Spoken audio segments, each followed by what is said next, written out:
একটা সময় আমগো দেশে আওয়ামী লীগ আছিল।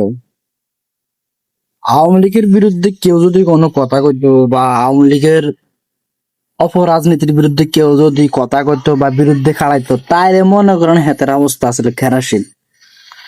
বাড়ি ঘরে হামলা দিত, ব্যক্তির উপরে হামলা হইতো। হ্যাঁ, মানে জেন দিয়ে যদি কেউ এলাকার থেকে প্রতিবাদ করতো, ফেসবুকে একটু লেখালেখি করতো, তাহলে এটা ঘোর প্রতিবাদ হতো। আর বর্তমানে আনের আওয়ামী লীগের দায়িত্ব পালন করতেছে আমগো দেশে বড় বড় কিছু দল। এগো অপপ্রচার বা মিথ্যাচার রাজনীতির বিরুদ্ধে যদি আপনি কিছু কন, কইবার হরদি হ্যাঁ একই পজিশন, হেরা আমনের ঘরে যায় আঘাত করব, প্রয়োজনে প্রতিষ্ঠানে আঘাত করব।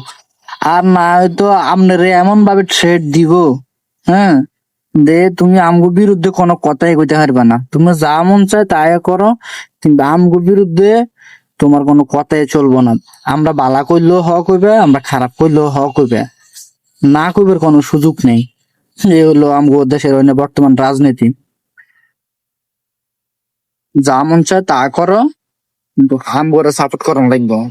আর আমগো বিরুদ্ধে খাড়া কোনো কথা কইবে, তাহলে তোমার বাড়ি ঘর ব্যবসা প্রতিষ্ঠান কিছুই থাকবো না, সব নষ্ট হয়ে বানা লাগবে।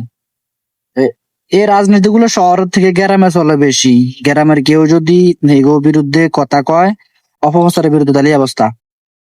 গ্রামের রাজনীতি খুব ভয়াবহ রাজনীতি, হতাশ।